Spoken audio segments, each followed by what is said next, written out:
చిన్నపిల్లలకి ఇప్పుడు దగ్గు తగ్గాలంటే చిన్నపిల్లలకు కాస్త డ్రాప్స్ లాగా తయారు చేయాలి.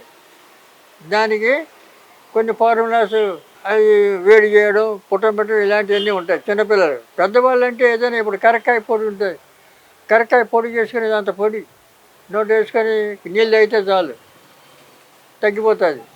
లేదా కరక్కాయ ముక్క వేసి ఇట్లా దవన పెట్టుకొని అన్ని ఊట మింగుతూ ఉండాలి. మింగుతూ ఉంటే దగ్గు రాదు. కాబట్టి ఇలాంటివి ఇన్ని చిట్కాలన్నీ మస్తుగా చేసుకోవచ్చు.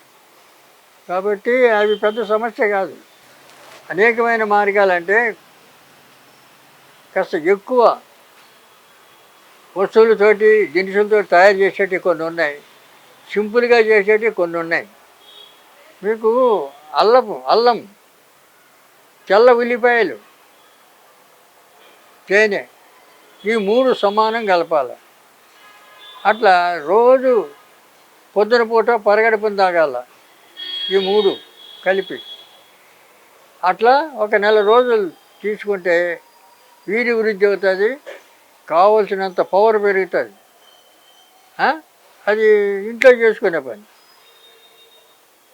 అది కాకుండా ఇప్పుడు ఈ అతిబల ఇదివరకు చెప్పాను కదా, బలం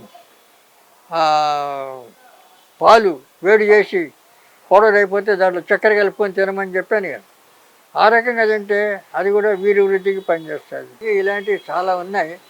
తర్వాత ఇంకా కొన్ని దినుసుల వల్ల కలిసి జాజికాయ, జాపత్రి, దాల్చిన చెక్క, లవంగాలు, మిరియాలు, తర్వాత పిప్పళ్ళు, ఇవన్నీ కలిపి దంచి దాంట్లో వంగభస్మం, అబ్రిక భస్మం 2, శిలాజిత్, కర్పూర శిలాజిత్ అని అంటారు. ఈ భస్మాలు 3 దాంట్లో కలపాలి. కలిపి మాతలు చేసుకొని పొద్దున సాయంత్రం తినచ్చు. అమితమైన వీర్య వృద్ధి బ్రహ్మాండంగా పనిచేస్తుంది. నెల 2 నెలలు తినాలి. అవి తింటే మంచి బలం వస్తుంది, తాకత వస్తుంది. కాబట్టి మీరు మా దగ్గరికి వస్తే మేము ఇస్తాం, లేదా మీరు చేసుకోవచ్చు. ఇప్పుడు చేసి చెప్పినవన్నీ జ్ఞాపకం పెట్టుకొని మీరు చేసుకోవచ్చు ఇంట్లో. కాబట్టి అది పెద్ద సమస్య ఏం కాదు. అంతా మనకు తెలిసినవి మన చేతుల్లోనే ఉన్నాయి.